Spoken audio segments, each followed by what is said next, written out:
Hello, welcome to whatever I end up calling this channel or whatever I do with this.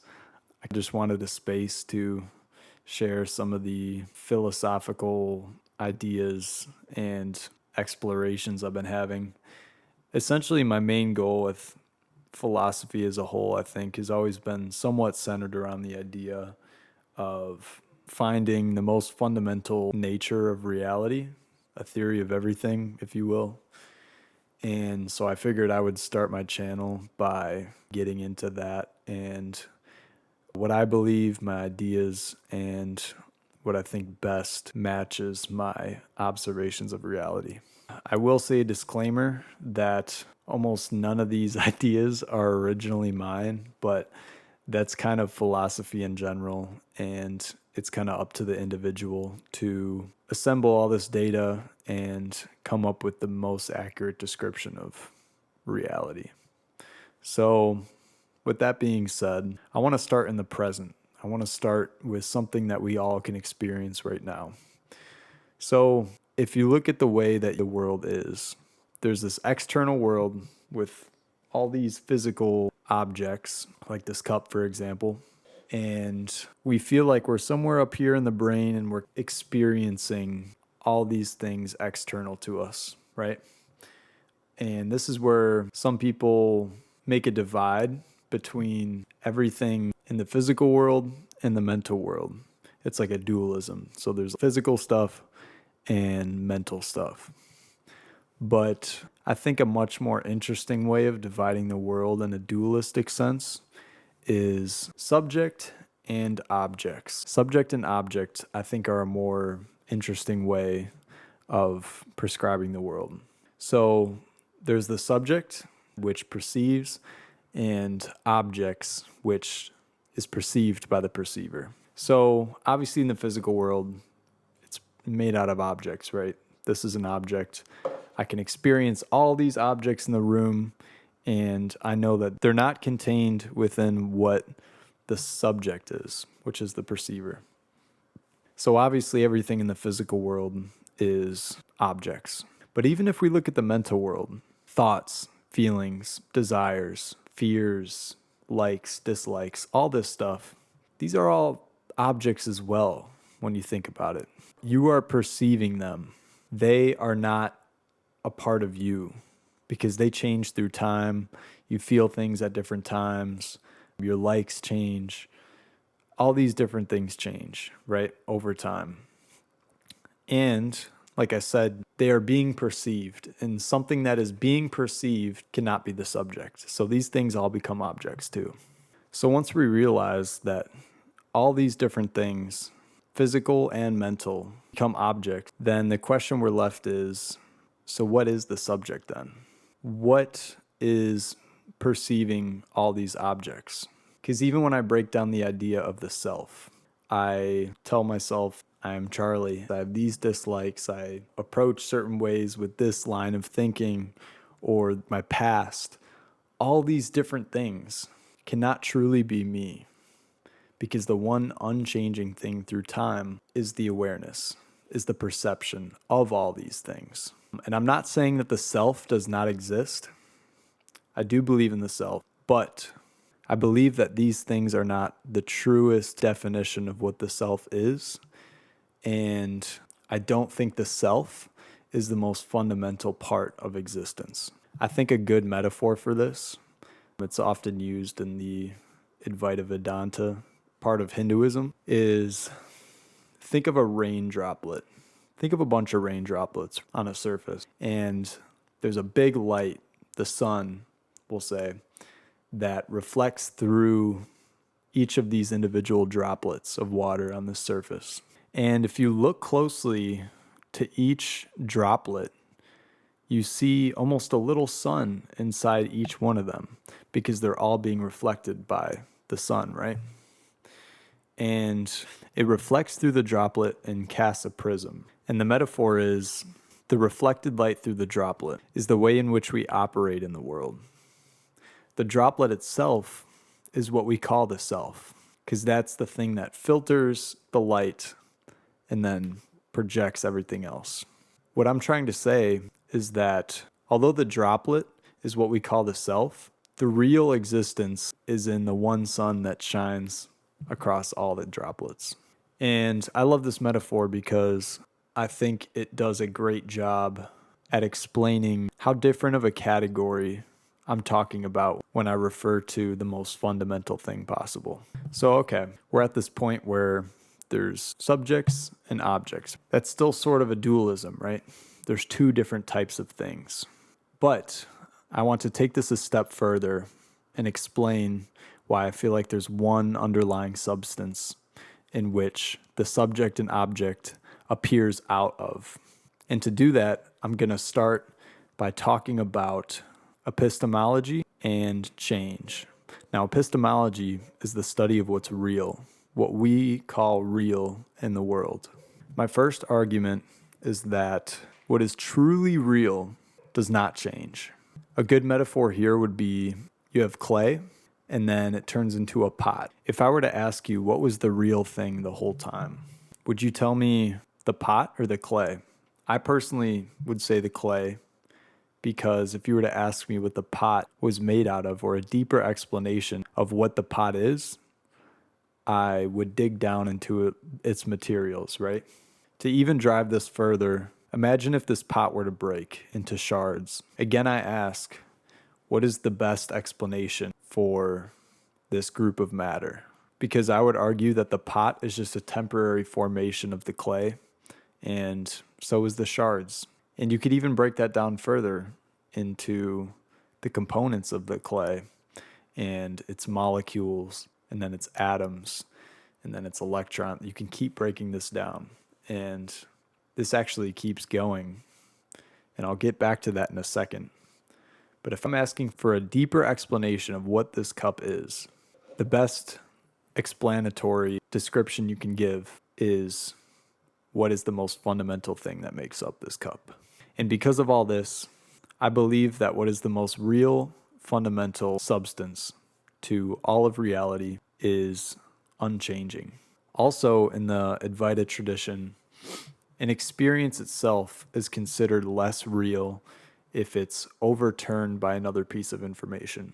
So an example is if I were to, let's say I saw a snake in the corner of my room right now, and for 30 seconds, I was scared out of my mind thinking that there was a snake in my house. And then about 30 seconds later, I walk over and I see that it was just a rope. It was a rope in the shape of a snake, and it fooled me, and I thought it was a snake. At the point I realized that the snake was actually a rope, the snake disappears. The experience of the snake is then negated by the knowledge that the snake was a rope the whole time.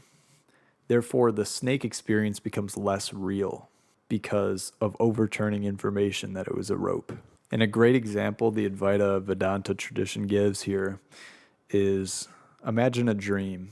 Let's say last night you dreamed of a table, and you wake up and you realized it was a dream and realized that none of it was really real in the sense that you thought it was. All the objects within your dream, like this table, were not conscious themselves, of course, but they all appeared within consciousness. And again, it was negated from the knowledge you gained when waking up. And I think you can take this a step further. The world at which we do exist now can apply the same line of thinking to understand that there is a more fundamental reality to this. Again, something that is unchanging and cannot be overturned by other information. Because if every explanation of anything in reality depends on something else to explain it, then it's not the most fundamental substance or piece of reality. So the thing at the most fundamental must be unchanging, independent of explanatory power, and self-existent, right? It wasn't created by anything else. It exists simply because it does. Now that might be unsatisfactory when it comes to what an answer is, so let me try to explain that a little more. I'll give the example of an ocean. Say you're sitting on the beach looking at the waves crashing onto the shore. Each wave looks like its own thing all different shapes. They crash differently, they behave relatively similarly, but also differently. And if someone asked me what was going on in front of me and what a wave is, I would say, well, a wave is just water moving in a particular motion. But then they can keep probing and ask, what is the water made of? And again, you would go to the molecules, the atoms, so on. So again, in this instance, the water, or whatever it's made up of, is the underlying, unchanging, fundamental substance. These waves crash and occur over time and change over time. All of these things are changing over time. But again, the true nature of reality must be unchanging at the core. So let's go back to the subject-object distinction real quick. All these objects that we experience throughout our entire lifetime, like I said, they change over time. Your body ages, thoughts and feelings come and go.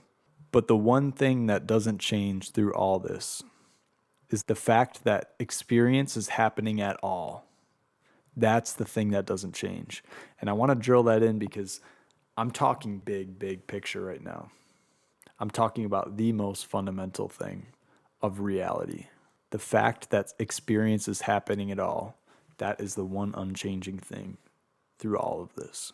It's the whole playing field around subject and object. They all exist within this big box.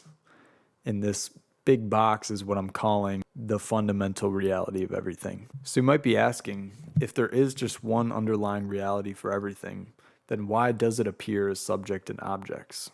Why doesn't it just appear as the one underlying unchanging substance? Well, let me explain that in terms of necessity and why it might have to exist this way. For anything to exist as we know it for this matter, there needs to be some form of differentiation.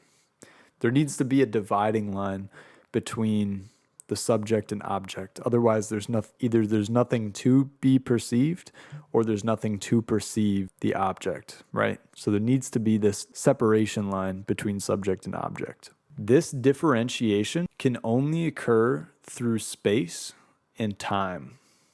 These are the two things that provide the necessary grounds for anything being different at all. The thing that makes this cup different than anything that ever has existed is either time or space. It existed in a different place spatially or a different time. And therefore, time and space allow for things to be different from each other, differentiated. Otherwise, it's all the same thing. Stuff happens in space and through time. That's how anything occurs, ever. So together, they create the structure in which subject and object can appear.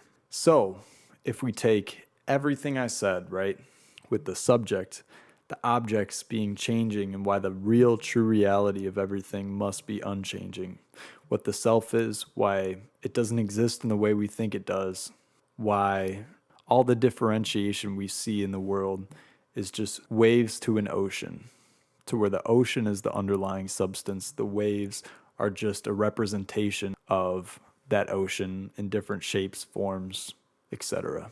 So at the deepest level of underlying reality, there is, again, it's unchanging, fundamental, undivided, pure consciousness. From that necessarily arises subject and object / space and time. Because again, space and time allow for subject and object.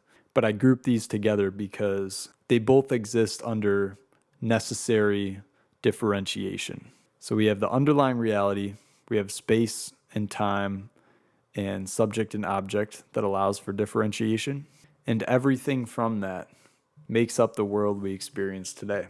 The world that we perceive is the structured expression of the underlying substance and the necessary structure in which it expresses itself. So we, as living things, are purely differentiated structures of this underlying substance. So differentiated, in fact, that I feel like my own being. I feel like a self that is different from other beings, to the point where I can't shake the idea of my differentiated self unless I were to sit in deep forms of meditation or possibly psychedelics. However, gaining more awareness allows you to become more undifferentiated.